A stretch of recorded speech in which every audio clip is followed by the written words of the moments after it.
I have said this twice before, but I will say it again. I am trying to figure out how to be in this world without wanting it. And perhaps this is what it is to be Indigenous. To be Indigenous is also to be hurt on the way out, if the way out is crowded by the past's razor-sharp edges.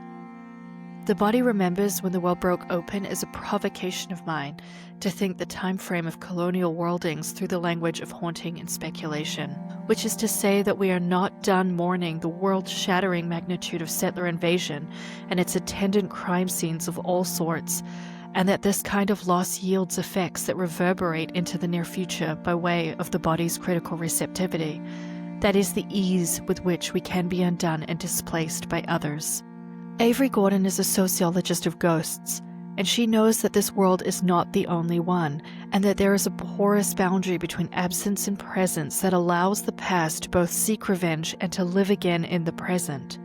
She writes, "Haunting is one way in which abusive systems of power make themselves known and their impacts felt in everyday life, especially when they are supposedly over and done with. There is then a labored viscerality to being in life, and it is sometimes called a sore, or gallstones, or an eye twitch. A body can only jar so many spirits in trauma before it glitches, leaks, and splits at the seams."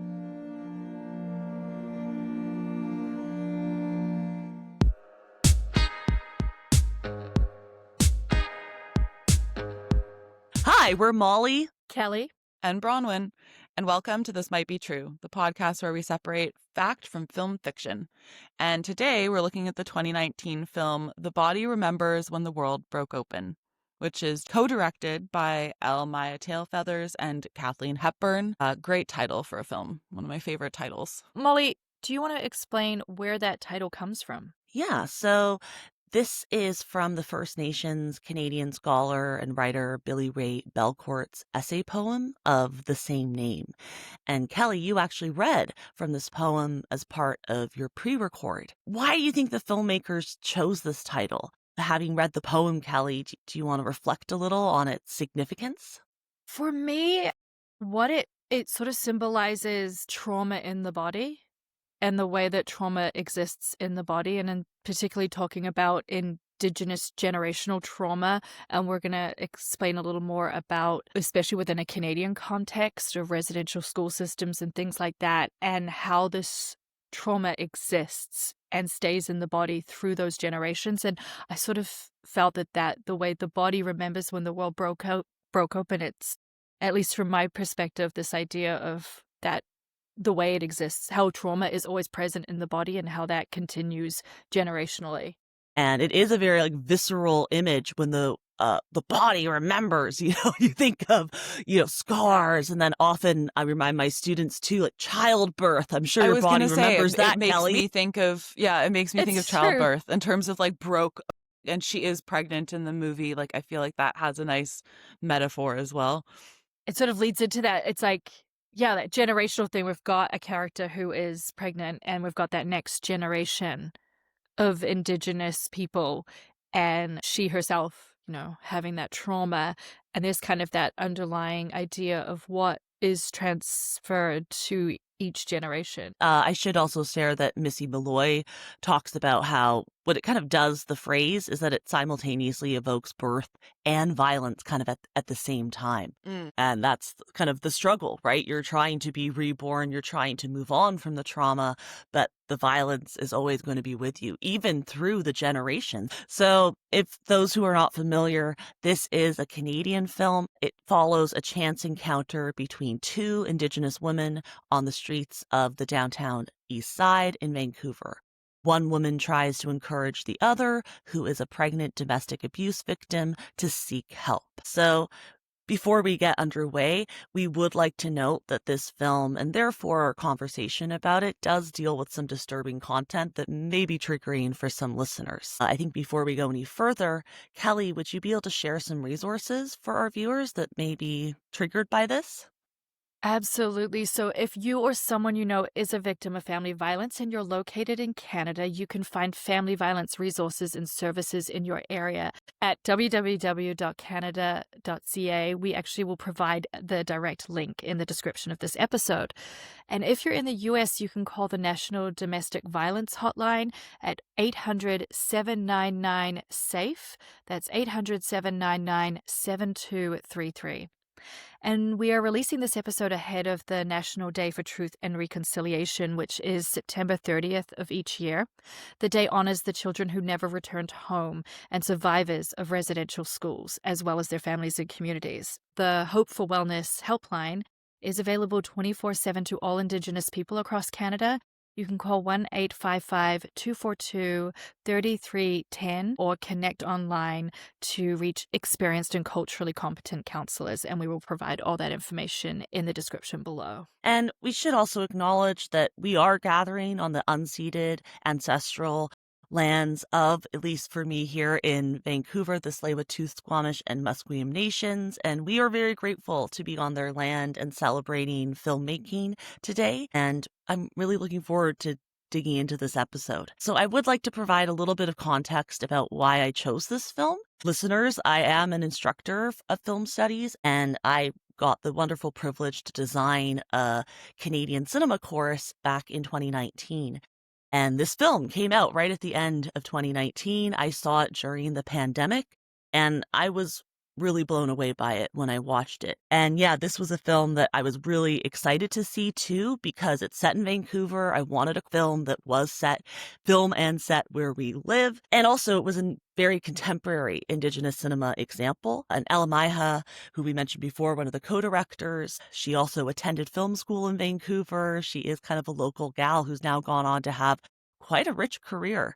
So yeah, I'm really happy to shine a light on this community. And I just wonder, ladies, like, what was your impression watching the film for the first time? Molly, you introduced the film to me, and it was just absolutely powerful as a film in so many reasons. And one of the first things that it brought to mind was the idea of fourth cinema, which I'm not sure if you're aware of, but an Indigenous filmmaker called Barry Barclay in New Zealand, he coined the phrase fourth cinema, which refers to a category of film that represents Indigenous and marginalized voices, focusing on the experiences and perspectives of Indigenous people. It aims to reclaim their narrative. And as I was watching that, I thought, this is what this is. This is a film, co-directed by an Indigenous woman. It's about Indigenous women, their experiences, and being non-Indigenous and watching that, it's just opening a window into a life that I don't have a view of. It's something that is so powerful and so important, especially in mediums like film, that we get to experience these different narratives, but told by the people within the communities themselves. Because we've seen time and time again in Hollywood, we're getting these narratives told by white male directors, and you're just like, wow, that was a white male director point of view. Whereas when you get this perspective from the people within the community themselves, from women, there was such a power to that, and that really stayed with me. Oh, for sure. And this is a movie that I think my female students especially react very strongly to, although it moves the males as well. But Bronwyn, I know you watched it with me and it made a big impression on you. What were your thoughts watching the film for the first time? Well, actually, so I was working at JJ Bean in Gastown, and that was like right around peak fentanyl time, which was like 2016 was when that sort of popped off. So I used to joke at the time that I was working in a safe injection site that was also a coffee shop. So I was very much like in the Downtown Eastside. It's but like you're joking, also... but you're serious. Because it no, literally. Yeah. Like I was I was essentially the reason that the whole team got Narcan training, which is like the drug to stop overdoses. I was like routinely advocating for us to have access to the bathrooms because people would go into the men's bathroom, which was just one room, and lock the door. And then like an hour and a half would go by and you would be like, is somebody dead in the bathroom? But I'm actually very grateful for the time that I had working there, because it did like put me very deep into that community. And as hard as the time that we would maybe be having, you'd have somebody from like Insight, which is like the safe injection sites that operate in the Downtown East Side, that would come in and they would be, dealing with something much worse, and you'd be like, okay, here's your coffee. And it would sort of like check in that that's where you were on the ladder of stressors in that neighborhood. I can specifically actually remember somebody who worked for PHS, which is the Portland Hotel Society, coming in as one of the first customers on the weekend because he'd been up all night trying to get somebody into a safe house. And that was the first time I'd heard about safe houses. And he was like, well, I was trying to explain to her that she can't like tell anybody where it is. And that we have to like be very like moving her there was like a whole, and they were like involved in all of that. So as much as I was deep in that, we were also across the street from the Vancouver Film School.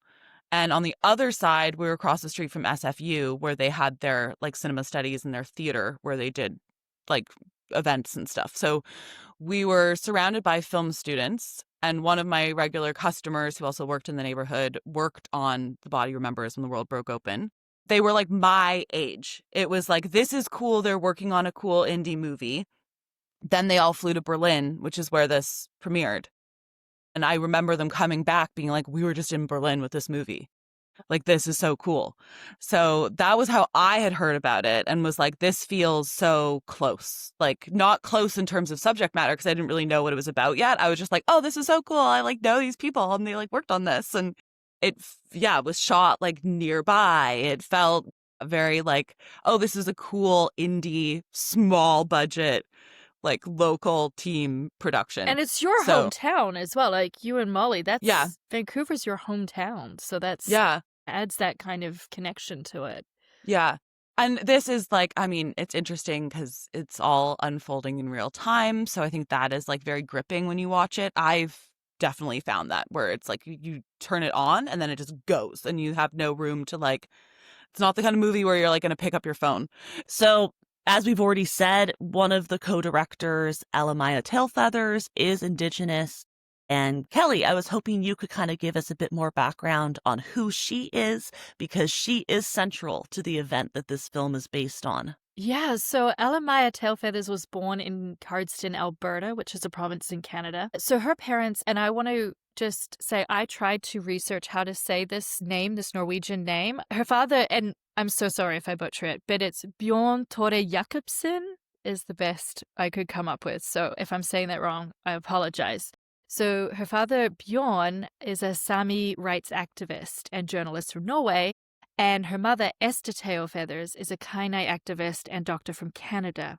So Elle-Máijá is a member of the Kainai First Nation, which is the Blood Tribe and Blackfoot Confederacy, as well as Sami from the Unayarga, it's in Nesseby, Norway. So they are a group of Indigenous people from Norway. So the Sami Indigenous people, they inhabit the region of Sapmi, which today encompasses large northern parts of Norway, Sweden, Finland, and the Kola Peninsula in Russia. And the Blackfoot Confederacy is a historic collective name for linguistically related groups that make up the Blackfoot or Blackfeet people. She is of these two Indigenous cultures from vastly different places, which I think is really unique in the fact that when you look at, for example, the character of Rosie versus the character of Isla, there is a difference in, you can see like she could be kind of white passing a little bit versus Rosie, who is far more Indigenous in her appearance, which I think it adds a complexity, doesn't it? And it is something Rosie notes herself in the film. In fact, that's the same cultural heritage that Isla describes to Rosie when they're talking about kind of, where are you from? Which I always find so interesting because she's like, where are you from? And Rosie's like, why? She doesn't really want to talk about herself. But yeah, it is. Rosie does later say that Isla can pass as Caucasian, whereas Rosie maybe looks more stereotypically Native, at least in terms of like the Vancouver Indigenous community. But it is interesting because Isla has two very rich cultural heritages. And I wanted to mention too that Ella has kind of an interesting pathway into being a filmmaker herself. So I was actually looking up some stuff because she does have a degree from the same university Kelly and I went to, which is how we met, which is the University of British Columbia, or we refer to it as UBC here. And she had, Brahman, you mentioned the Vancouver Film School. She went there too before she went to UBC and studied acting. And then she went to UBC and said that she didn't really actually think that filmmaking was going to be a career for her when she first went to study there, which I thought was really interesting. And she said, I was frustrated with the industry as an Indigenous woman and as a person of color, and it was her grandmother that persuaded her to go back to school. And then at first she was just doing like humanities courses, wasn't really sure what to focus on. And then she took a First Nations class, and she said that's really when it clicked for her. She realized in her also Indigenous and her women's studies, gender study classes, that she was like, oh, wow, I'm finally able to understand why I felt this way as an Indigenous woman working in the film industry.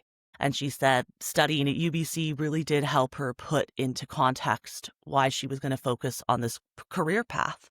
And she said her kind of goal in terms of becoming a filmmaker was that she wanted to affect some sort of positive change on her community, whether it's the Sami or the Blackfoot community, or again, the community here in urban Vancouver. She wanted to be able to show everyone the possibility that they can pursue this as a career and really do anything they set their minds to. So I think that's a really inspiring story for education that is also tied to where we studied.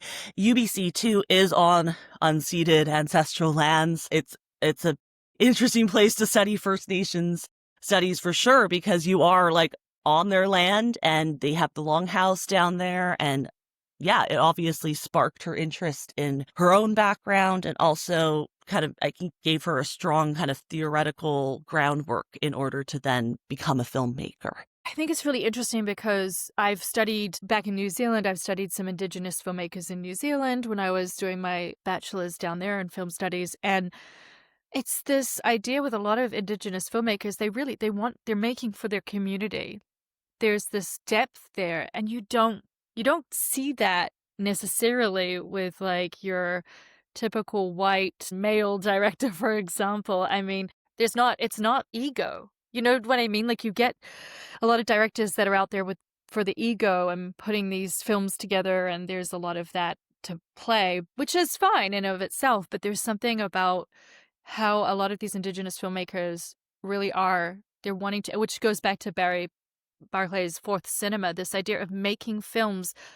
They're making films that, yes, we can enjoy, but they are for Indigenous people. They are really by Indigenous people, for Indigenous people, for everyone else to watch. It's not a case of saying, don't watch this film if you're not Indigenous, but to know that, at least from my perspective, we're not the target audience, like it's a wonderful thing to watch these films, but they speak to a community and they're meant to make a positive change, as she said. That was really her hope. So now we've established that Elle-Máijá lives in Vancouver, was living in Vancouver, and that this film was based on something she personally experienced while living here.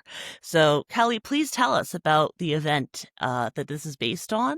And, because I understand that it's not entirely the same as what we see in the film. So I want to kind of get into those differences. Yeah.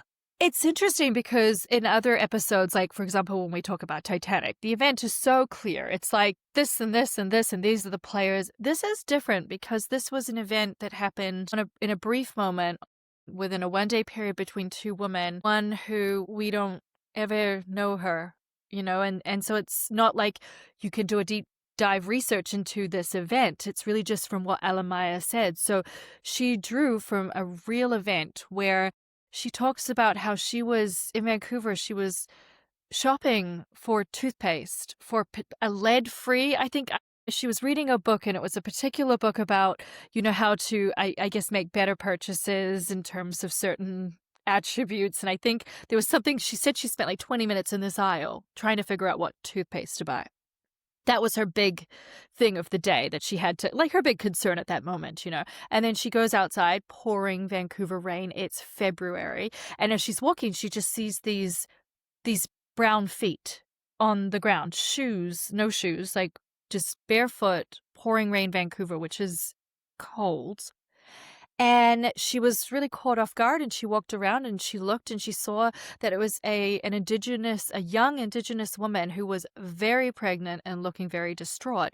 And she asks her if she's okay, and she tells her that she just ran away from her boyfriend, and there was actually a man yelling across the street at her.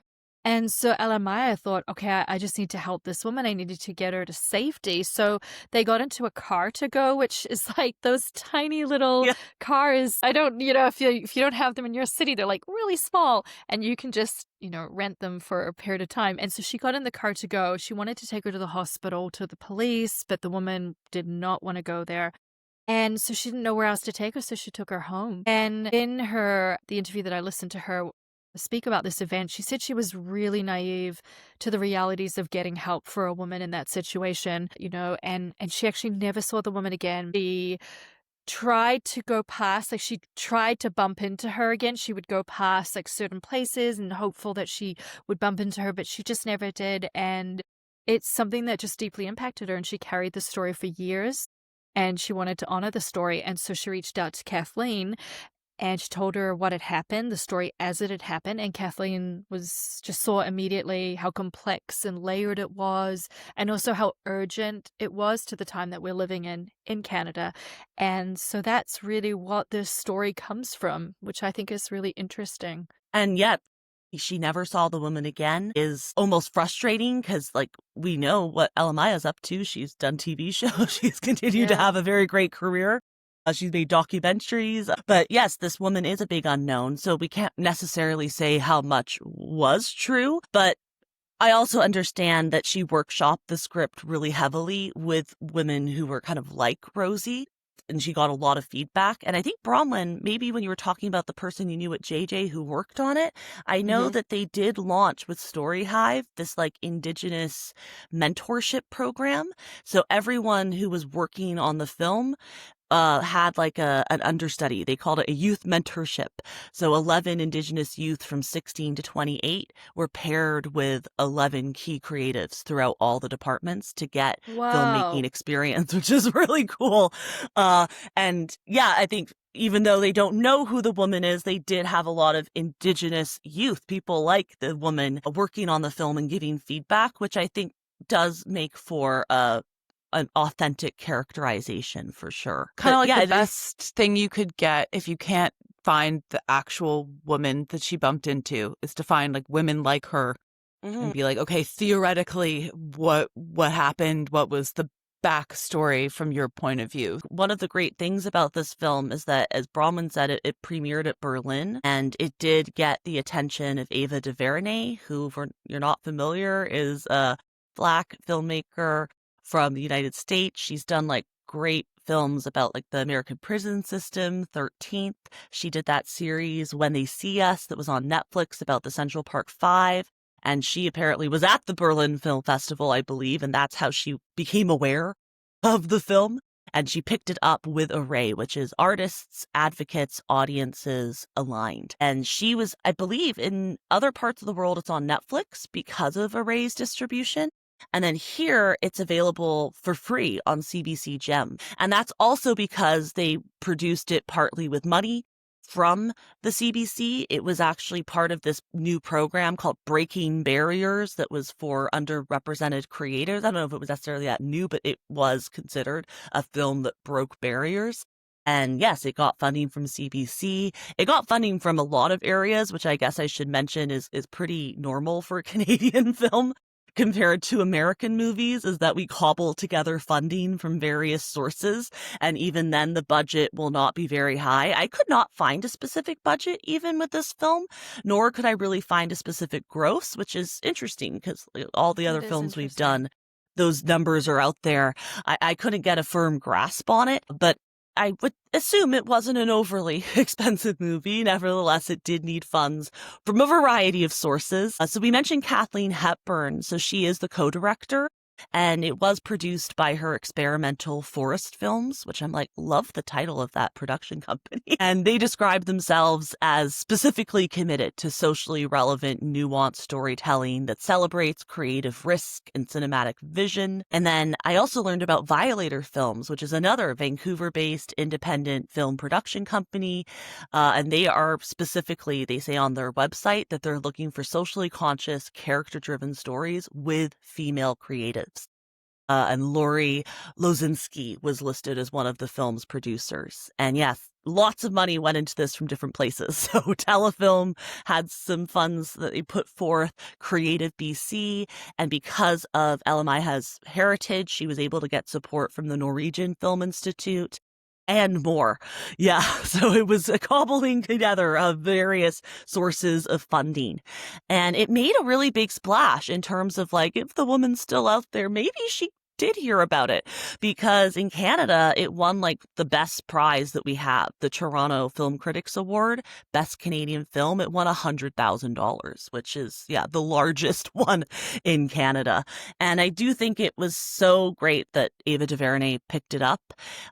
Tailfeathers herself was like, I think it speaks to this broader relationship in terms of alliances. And it's true, like Indigenous communities should be allies with Black communities, immigrant and refugee communities. So I think it's really great that Ava DuVernay recognized that and was like, yeah, let's make people see this film. Let's get this film out there as widely as possible. But this film, I do feel like is a work of art and definitely got the support that like these artists deserve. And I'm really happy that many different funding bodies in Canada thought it was worth it to make this film possible. And that other youth got experience. I can't imagine what it would have been like to be like mentored while also making a film, like getting that hands-on experience and just getting the connections, right? And as you said, Brahman, obviously a lot of people were excited to be part of this project and excited to see it be successful. For example, at Berlin, like, yeah, that's really worth celebrating for sure. I remember Elle-Máijá saying that she wanted to put as many Indigenous people in roles, but it was harder because there aren't as many opportunities. So it's like creating those opportunities is really making that direct impact that she was talking about to help make change in the community, just giving people a chance that they wouldn't necessarily have had before, which, I think is really wonderful. So I think on the topic of awards, I do want to mention then that it did win some other really big awards in Canada. It got Best Screenplay at the Canadian Screen Awards, Best Direction, and Best Cinematography. And that for me is what I find most impressive about this film is the cinematography. Norm Lee was the cinematographer, and this, I even heard, I don't know obviously where this came from, but at the time, Brahman, I remember us hearing that there was Oscar buzz because of the film's cinematography. So those who are not familiar, it is shot on 16 millimeter, which is kind of like a small, the kind of movies that were being used to make documentaries in the 50s and 60s, the kind of cameras being used back then. So it was shot on film, not on digital. And is really worth noting because the film is created to look like one long take, which is no easy feat. So if we're not familiar, a long take is a shot with a duration of much longer than the conventional editing pace. But long takes have long since been considered this like technical cinematic feat. Is that, I don't know, can't you debate feat? I'm like, I was going to say I feel like it's a gimmick. Like it's like, I feel like it can, rope is a good example in terms of like building suspense using it, but it's also so difficult. But then with this, I'm like, likewise with this film where there were some obstacles, especially shooting it on film, but it is very effective in the same way of rope, of being like not a second, you're not missing anything in this story. It's unfolding exactly in real time. The best case I've seen of it was recently with Adolescents. I did hear that was why people were praising the actors, especially the last episode was incredible for that because it's just one. And it's movement. It's going from a house to a car to a store to lots of different places. So, but yeah, I can understand what you're saying, Broman, in that it's also there's a gimmicky aspect to it because you have to question, why did you choose to do a long take here when because really it's difficult. Yeah, but I also appreciate because like Seth Rogen commented, we saw an interview with him talking about the studio doing it, and he essentially, it was like the actor point of view of like the effect that is created by doing it is that it's like engaging and immersive and intense, and it feels like there's, you're very connected with the amount of time that's passing. But it's funny with Seth being like, I'm so bored. I don't want to sit and watch people do their and waiting around while you're doing B-roll and doing establishing shots. And he was like, no, I want to like show up, I want to hear action, and I want to go, go, go, go, go, go, go until we have cut, and then we can all go the hell home. And then he was like, he also said he regretted it with that Water episode where Sarah Polley, shout out to more Canadians who was in that episode too. He did say that he kind of was like, oh shit, why did I do this to myself when he messed up the coffee or whatever? And then it was like, well, now we got to do the whole thing all over again. That's what I always point out in Goodfellas, because yes, the Copacabana scene, the Copacabana, they go down the stairs, they go through the restaurant, it's a steady cam shot. And then right at the end, a stand-up comedian comes up and he tells some terrible take my wife joke. Okay. But I always point out to my students that I'm like, he had the worst part of this because he was at the very end, and you don't want everyone you don't want everyone gets it right perfect, you know, everyone's in focus, all the tables, the light, the guys with the like hey, and he's like passing the money, and then finally you get your part and you stumble over your joke, and then it's like cut, everyone back to first position. So I mean that's why we say it's challenging. There's a lot of pressure. It's challenging, I think, as a viewer as well, because when you start to become hyper aware, oh, they're doing a long take, I become hyper aware of what's happening on screen versus, you know, editing is meant to be seamless unless it's a deliberate style that you're trying to portray. But normally editing is seamless and you just want it to kind of flow. But then when you get those long takes, I get really like in my head about how did they do this and who was there. And so it almost takes me out of the immersion of it in sometimes because I become so, like in adolescence, I did that. I was so in awe of it. Like I thought it was absolutely fantastic. But I definitely had moments where I was like, where did they put the camera? What's it mounted on? How'd they get it there? Did they like drive those guys in another van over there? You know, so it's like my brain was kind of going in and out of the reality and then the immersion into it. So the action that was captured in this one is like it isn't that walkthrough of the Copacabana where you're like, what? It's like them getting in and out of a car and walking up and down from her. Like it's I think good in terms of it's a less like showy use of it. You don't get as distracted because you're not like, hold on a second, now we're on a boat? Like, how did this happen? Like, yeah. How do we get there? Yeah. And Molly, do you know, like, when we say long take, when we're talking about film, how long is each? Because it's determined by the film, like the actual length of the film canister? This was not easy because, again, they were shooting on actual film. They were using, I think he says that they call them magazines, could only hold about 10 to 11 minutes. So there were limits with how long this take could be. The camera was going to be full, and they would literally have to, well, what they did is that they would have two cameras going. So Norm Lee would be holding one, and they would know that it was getting close to the end of the reel, and then they would pass him another camera that was loaded, pre-rolling, so that they wouldn't actually have to cut. But that is what made it so to do that on 16 millimeter when that would have just immediately been a problem that could have been easily solved wouldn't exist if you shot on digital. Yeah. So I do think that's pretty crazy. And that's something going back to Hitchcock's Rope, he too had to have some planned cuts. I believe there were also limitations with Rope because he was using like these big color cameras. That's why that guy's foot, when he ran over it, he barely went to scream in pain and they had to like gag him and get him out of the way. But there are difficulties and they had to plan what we call hidden cuts. So I always point out to my students that one of the times you can really notice it is when Rosie goes up the stairs to go into Isla's apartment.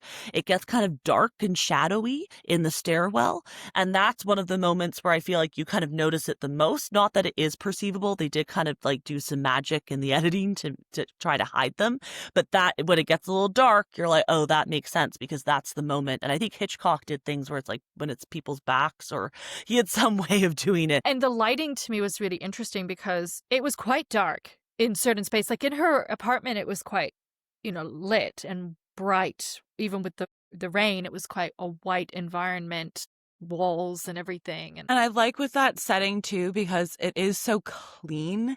Mm-hmm. And then you have like, I feel like there's an anxiety that comes with that, like not to be like, oh, don't let Rosie in your house, but it's like she's soaking wet. So even in terms of her like sitting or stand, you're kind of like, but the carpet, and then at the same time, there's the thing of Isla with the spotting.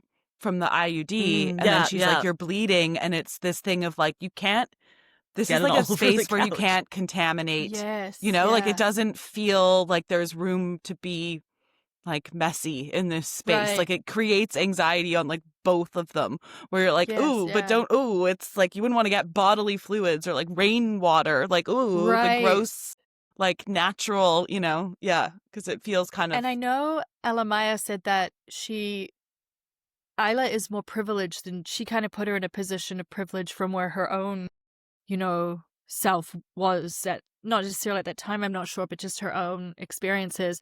And I think that's something she wanted to portray. Like Isla can get healthcare. She can go and get, I mean, obviously in Canada, a lot of these things are free, but we know that free isn't free. Like, it's hard to get to see a doctor. I think that something that maybe just kind of helps with the environment of of her apartment is it's very much sort of a space of like, well, it's this, she's got shelter and she has clothing and she has these what might be seen as basic necessities really, but we have a very brief showing of Rosie in her home environment, where her boyfriend's place, and it's darker and there's noise from the TV, and obviously there's noise from the boyfriend off screen who is very clearly violent. And and then Isla's place is just, it's quite calm, it's quite a sort of cleansing space. I don't know much about her, the actress they had for Rosie, but was she someone that had experience in film or? No. In fact, Rosie was relatively unknown. Apparently, Hepburn and Tailfeathers discovered her in a music video. So that was all she had. I think when I went on IMDb, I couldn't even find the music video. So that was all I had was an interview of them mentioning that. So yeah, she is incredible as an actress for being relatively green, very inexperienced. And apparently Violet has had experience with some of the same things that Rosie had. So just to be clear, Violet is Kawakawak, which I believe is what she is asked. Do you belong to the Kawakawak nation by Isla? And she's also Honduran. And she has had traumatic experience with domestic abuse and the foster care system. She said, I used my personal story and my mom's story to connect to Rosie more. Now, watching the film, I think about what my mom went through and about how this film can help other Indigenous women feel that they can get out of these situations if they want to, is what she said. So I think Well, it's like that yeah. generational thing she pulled from her own trauma, Mhm. but also her mother's. Like there's that, which, going back to the title and just, and just generational trauma that so many Indigenous people suffer today.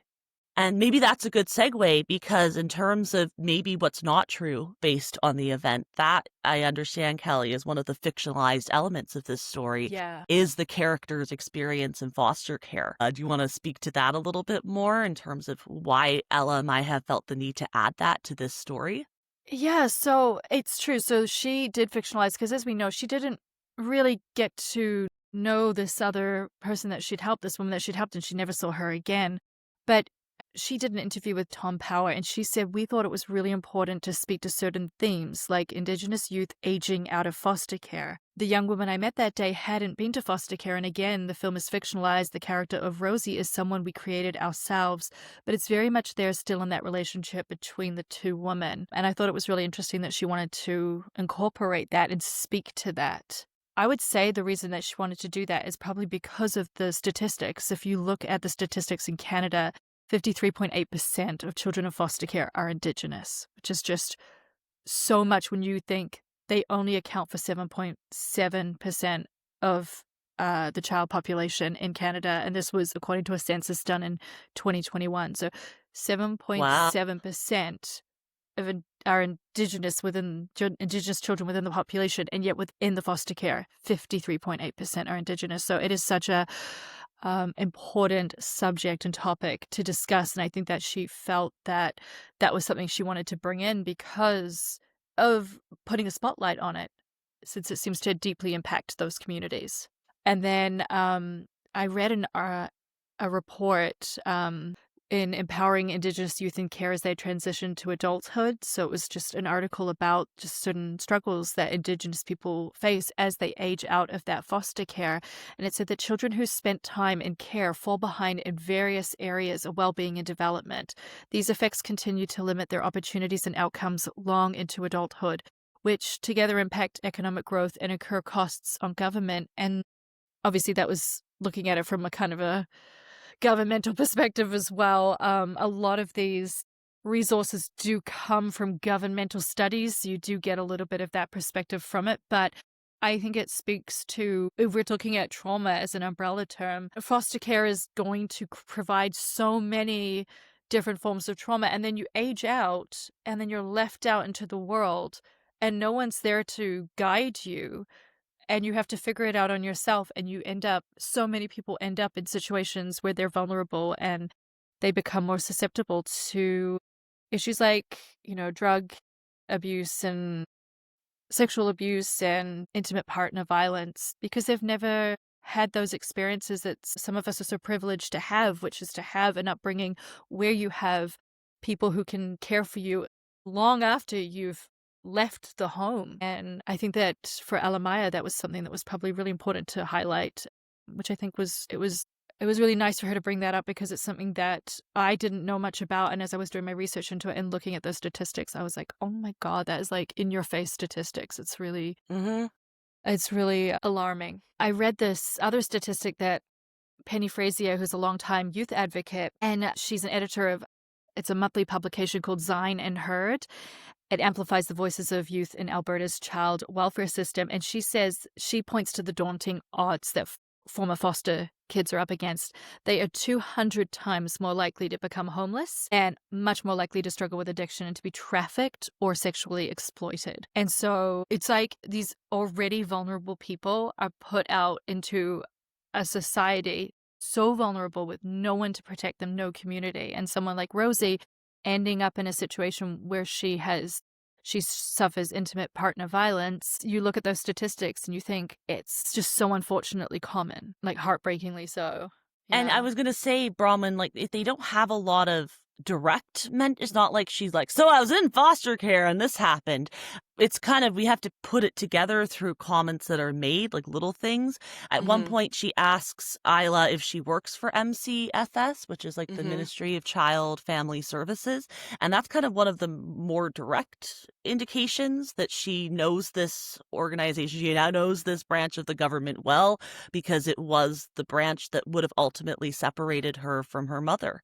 And we don't know the details of it exactly. She says that her mother was from this particular Indigenous nation. The word was indicates that I don't think her mother is with us anymore. And I think she says, like, where are you from? And then Rosie's kind of like, why? And she's like, well, I just kind of popped out of nowhere. Like, she doesn't have like an origin story to even share.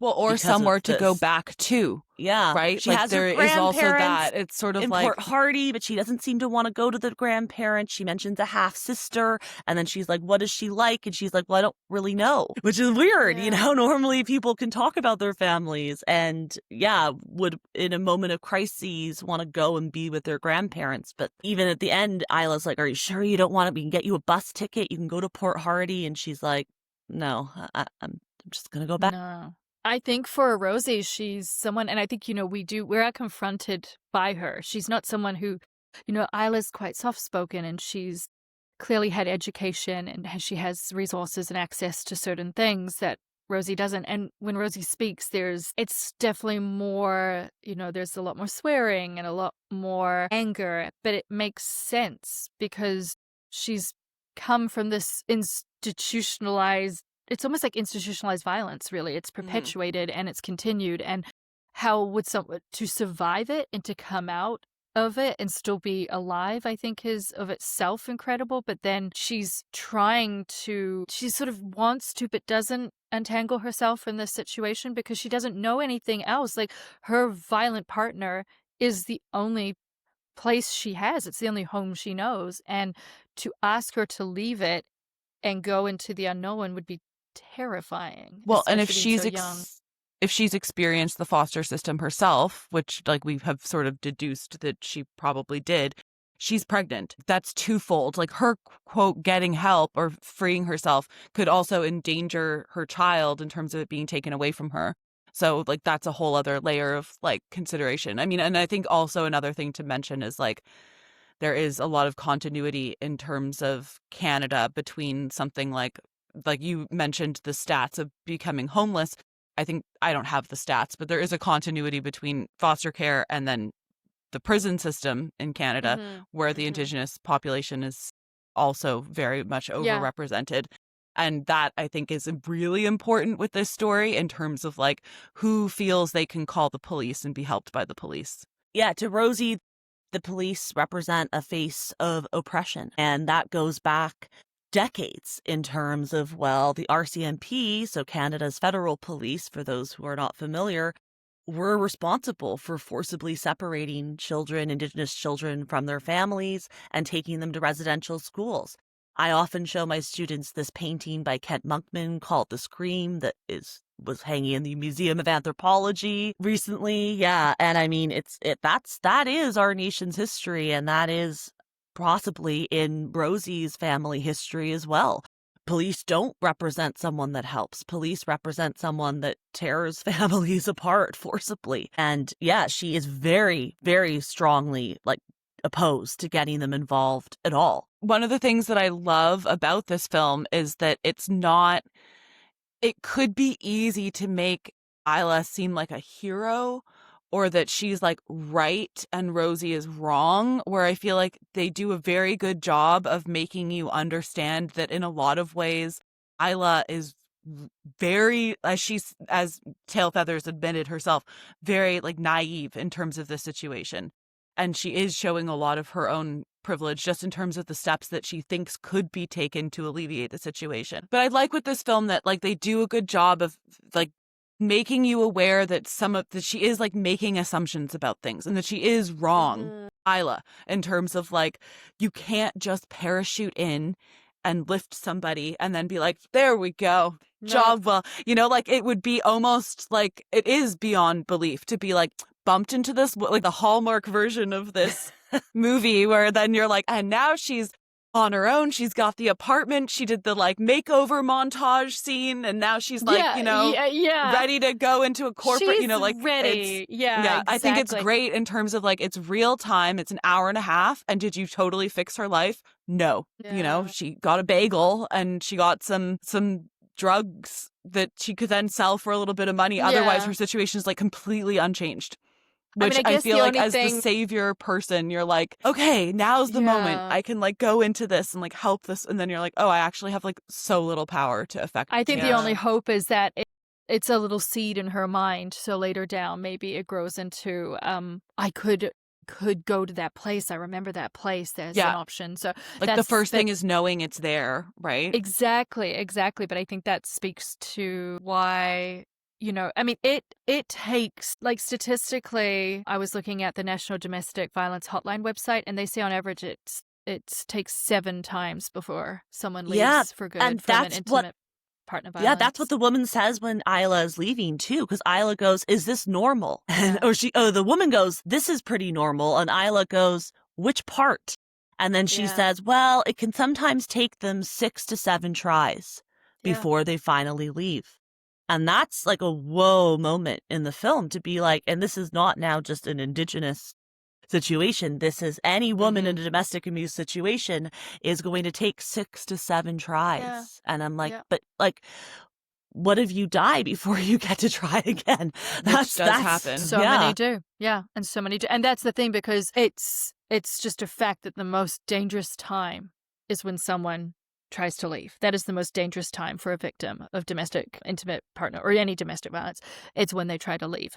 And I can only imagine that for Indigenous people, those risks are heightened by the fact that society, the lack of trust in governmental institutions and police and things like that have so gravely wronged their people. Like, we're not just talking about like they don't like them. No, like they have every right not to trust these resources, these government institutions, because they have done terrible things. I mean, we had the 60s scoop where these Indigenous people were just stolen and scooped up and given to white families as a way to completely it was like a form of genocide in a way, of trying to completely Cultural erase genocide. Yeah. cultural genocide. And that was the 60s.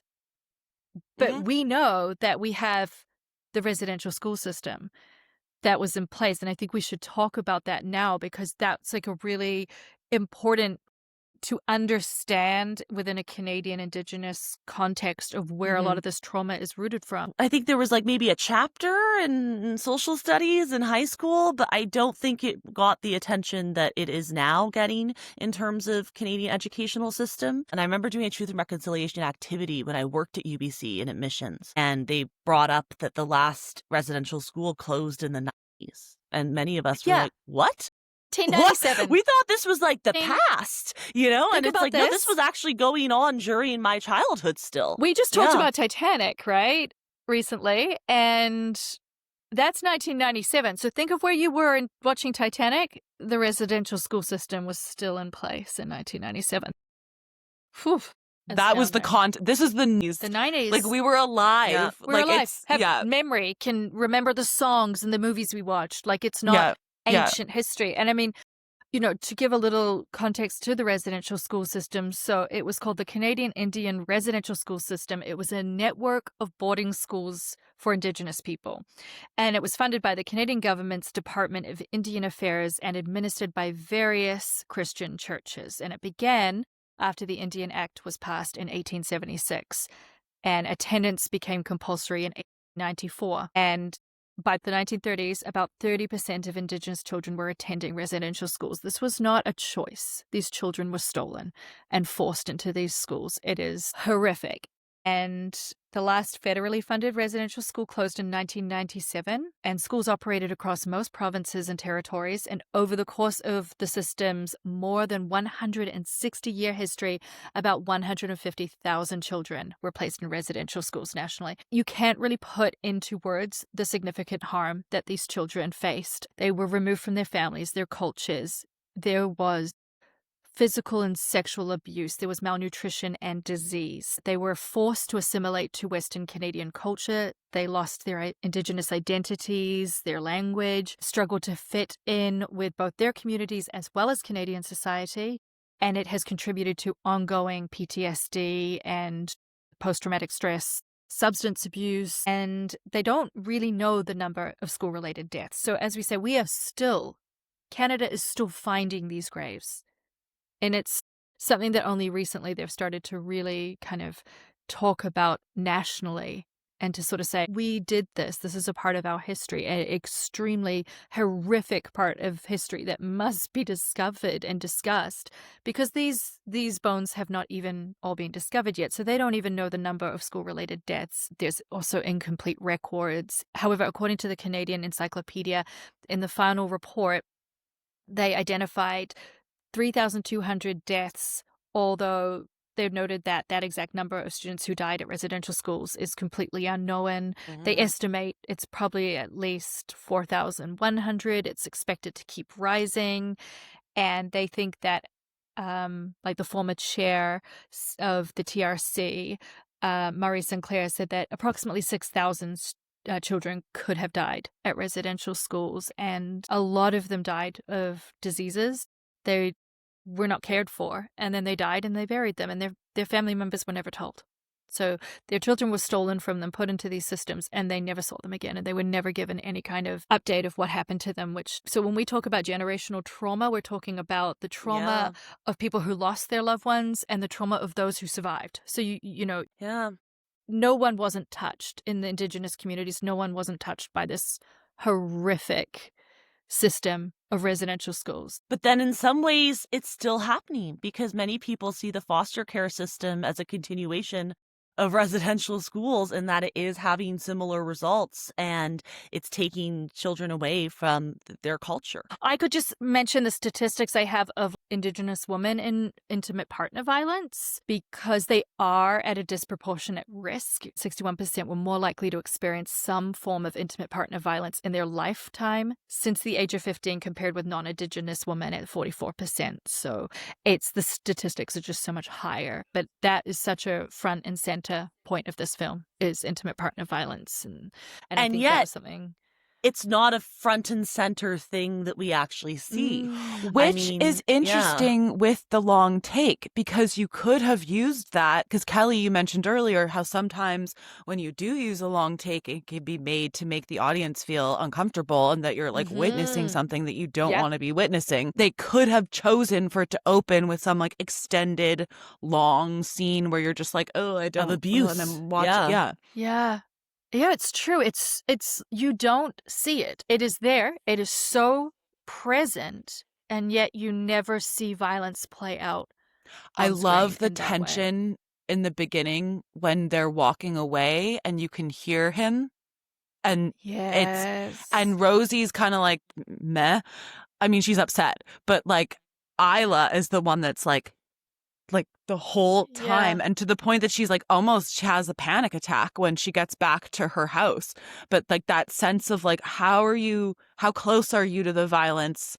How safe, like how far away are you getting to be? When can you like relax because you're out of that like zone? And that I feel like that's so well done that you like don't see it, but then you have this like, it's still a menacing force that's like in the background. For me, I think the lack of it, like the by not including it, it just keeps that perspective on Rosie. It gives her agency, because she is so guarded and protected that in a way when we meet her and we see that dynamic she's in, is she's so powerless in so many ways. And yet when she meets Isla, she sort of asserts a little bit more power for herself in the way she talks, in the way, the questions she chooses not to answer. And I think that shows her agency. So I think that's quite nice. But it is really interesting. Molly, do you know why? Was there a discussion about why they chose not to incorporate any, depiction? The co-director Hepburn, I did find in an interview that's on Medium by Shauna Stevenson, where she said, "We really don't feel like it's necessary to show violence on screen for women to understand the presence of violence." And she said, "I think there's a lot of very subtle cues that we can pick up on to show violence on screen.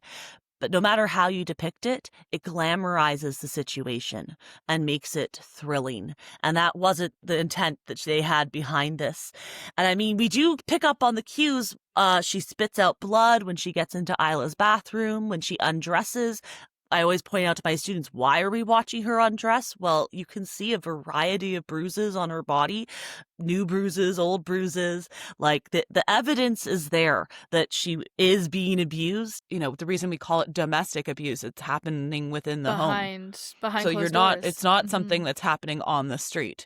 Rosie's on the street with no shoes, and we see lots of other people walking by that don't help her until Isla does. And, what would you do, right? And this film does make you get in those shoes and consider, what would you do if you were in this situation? Yeah. Would you stop?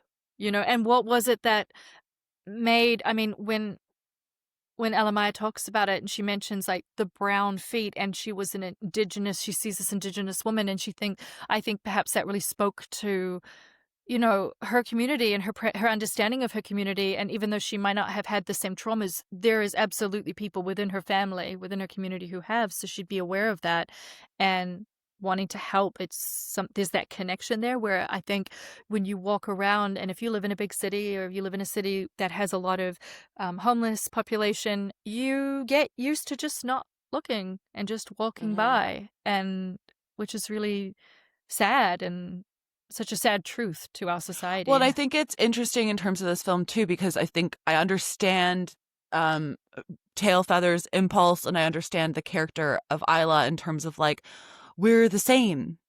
Like that's why she maybe felt the need to stop, is because she recognized like familiarity and was like, hey, hi, I'm like you, let me help you. And Rosie is like, fuck you, you're not like me at all.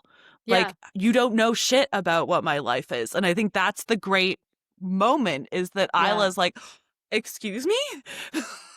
And it's sort of speaks to the complexities and layers of even being within that community or from that community yourself. Your experiences are not the same. If a white person had stopped and tried to help Rosie, it would make more sense that she'd be like, I'm not going anywhere with you, because that distrust. But the fact that Elle-Máijá is Indigenous, there's there's an offer of safety there of sort of, okay, I might not have the same experiences, but we are from a community. There's an understanding of suffering there. And yeah, I think that's what's so beautiful about it, to have a film that is about two Indigenous women. It's super powerful. You don't see that often. It's unfortunately rare. It shows that not all Indigenous women are the same. My heart goes out to anyone who is in this situation. If you are listening and you are a victim, these resources are there, and we understand that it's not easy, and we understand that there could be a lack of trust, but please know that the resources are there. As this film has shown us, and as Elle-Máijá wanted, she wanted this to be something that's helpful to the community, and we may not be a part of that. You know, we're not a part of the Indigenous community, but we are a part of Turtle Island, and that movie moved me so much, and I just You have to be made of stone to not be moved. Oh my God, I really do believe that. We've come to the end of our discussion of The Body Remembers When the World Broke Open. Thank you for joining us today. If you have any suggestions for films we should discuss in upcoming episodes, send us an email at thismightbetruepodcast@gmail.com. You can also find us on Instagram, YouTube, and TikTok. And if you're watching our podcast on YouTube, please hit like and subscribe. It will really help us grow. If you feel so inclined, give us a 5-star review. And join us next time to find out what else might be true.